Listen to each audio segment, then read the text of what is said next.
श्रद्धा Volker, वो नाम जिससे देश का एक बड़ा और जघन्य कांड जुड़ा है। ये नाम लेते ही वो पूरा कांड याद आ जाता है जिसने देश भर में लोगों को गुस्से से भर दिया था। वो कांड जिसने ये सोचने को मजबूर कर दिया कि आखिर कोई इतना निर्दयी कैसे हो सकता है। एक बार फिर कुछ वैसा ही हुआ है। फिर से श्रद्धा जैसे ही किसी ने एक लड़की के कई टुकड़े किए हैं और उन्हें फ्रिज में रख दिया।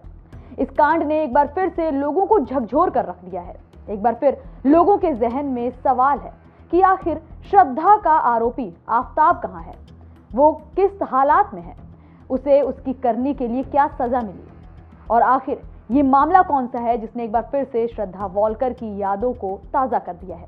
तो चलिए जानते हैं कि आखिर क्या है ये नया मामला और कहां है आफताब। नमस्कार, मैं हूं किरण, आप देख रहे हैं डेली 9। ये ताजा मामला आया है बेंगलुरु से।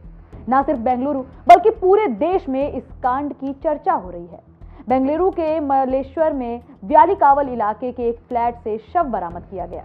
शव, या यूं कहें शव के कई टुकड़े। एक लड़की जिसकी उम्र सिर्फ 26 साल थी, उसकी कई टुकड़ों में लाश मिली है, जिसकी शिनाख्त बेंगलुरु के पास नेलमंगला में रहने वाली महालक्ष्मी के तौर पर हुई है।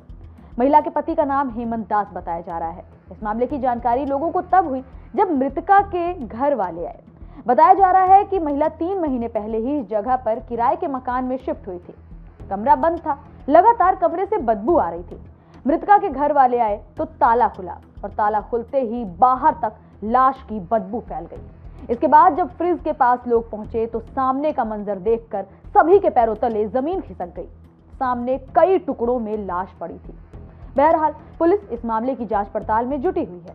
पुलिस को शक है कि इस मामले को भी लव अफेयर के चलते अंजाम दिया गया है। बताया जा रहा है कि 3 मंजिला मकान के पहले फ्लोर पर बने कमरे में इस कांड को अंजाम दिया गया, या फिर कहीं और पर इस कांड को अंजाम देने के बाद टुकड़ों में लाश को फ्रिज में बंद कर दिया गया। युवती के शव के 30 से ज्यादा टुकड़े हुए हैं। क्यालिकावल और शेषाद्रीपुरम पुलिस ने इस मामले की जांच पड़ताल शुरू कर दी है।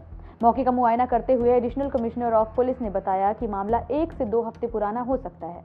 मृतका के बारे में बताते हुए एसीपी ने कहा कि मृतका किसी दूसरे राज्य की थी, लेकिन अपने परिवार के साथ बेंगलुरु में रहती थी। इसके अलावा आयुक्त सतीश कुमार ने यह भी कहा कि मामले की जांच पूरी होने के बाद आगे की जानकारी दी जाएगी। पुलिस इस मामले की छानबीन में जुटी हुई है। मौके पर पहुंचकर फॉरेंसिक टीम, डॉग स्क्वाड और एफएसएल की टीम ने सभी सबूत इकट्ठा कर लिए हैं और जल्द से जल्द मामले का खुलासा कर दिया जाएगा। इस मामले के सामने आने के बाद से लोगों के जहन में एक बार फिर श्रद्धा की यादें ताजा हो गई हैं। साल 2022 18 मई के रोज दिल्ली के मेहरौरी में कुछ ऐसे ही श्रद्धा वॉलकर नाम की लड़की की हत्या करके उसके शव के 36 टुकड़े कर दिए गए। मामला खुला तो इस हैवानियत का आरोपी कोई और नहीं बल्कि श्रद्धा का बॉयफ्रेंड आफताब पूनावाला निकला। आफताब की निशानदेही पर पुलिस को श्रद्धा के शव के कुछ टुकड़े जंगल से मिले। श्रद्धा के शव को ठिकाने लगाने के लिए उसने आरी से उसके टुकड़े किए थे। फिर उन टुकड़ों को एक एक करके जंगल में फेंकता रहा। जो टुकड़े बचे थे उसे फ्रिज में रखा रहा। आफताब पूनावाला फिलहाल दिल्ली के तिहाड़ जेल की एकांत कोठरी में बंद है। श्रद्धा के पिता की शिकायत के बाद आफताब की गिरफ्तारी हुई थी। इस केस में पुलिस ने चार्जशीट भी दाखिल कर दी है। शायद इस तरह का ये पहला मामला था जिसने पूरे देश को झकझोर कर रख दिया था। केस को 2 साल ही हुए हैं कि अब एक बार फिर से कुछ वैसा ही मामला सामने आया है।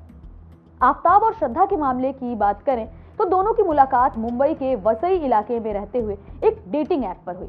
श्रद्धा उस वक्त एक कॉल सेंटर में जॉब करती थी। रिलेशनशिप में आने के बाद ये दोनों कुछ दिनों के भीतर ही दिल्ली आ गए और छतरपुर इलाके में एक कमरा लेकर लिव इन रिलेशनशिप में रहने लगे।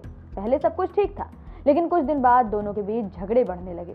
बताया जाता है कि श्रद्धा शादी के लिए आफताब पर दबाव डाल रही थी और इसी वजह से दोनों की अक्सर लड़ाई होती रहती थी। पुलिस के मुताबिक 18 मई 2022 के रोज भी दोनों के बीच खूब झगड़ा हुआ और आफताब ने श्रद्धा की गला दबाकर हत्या कर दी। इसके बाद आफताब ने आरी से श्रद्धा के शव के 36 टुकड़े किए और फिर एक बड़ा फ्रिज खरीदकर उसमें इन शव के टुकड़ों को रख दिया। आफताब रोजाना रात में निकलता और शव के टुकड़ों को छतरपुर के जंगलों में फेंक आता। ये केस उस वक्त खुला जब श्रद्धा के पिता ने अपनी बेटी की गुमशुदगी की रिपोर्ट दर्ज कराई और पुलिस कड़िया जोड़ते हुए आफताब तक पहुंच गई। पुलिस के मुताबिक गिरफ्तारी के बाद आफताब ने अपना जुर्म भी कबूल किया। बहरहाल अगर बेंगलुरु मामले की बात करें तो मृतका शादीशुदा बताई जा रही है। पुलिस इस मामले की जांच पड़ताल में जुटी हुई है, लेकिन पुलिस को भी शक है कि ये मामला एक्स्ट्रा मैरिटल अफेयर से भी जुड़ा हो सकता है, या फिर हो सकता है कि मृतका के पहचान में ही किसी ने पुरानी रंजिश के चलते उसकी हत्या कर दी हो। पुलिस जल्द से जल्द इस मामले के खुलासे का आश्वासन दे रही है।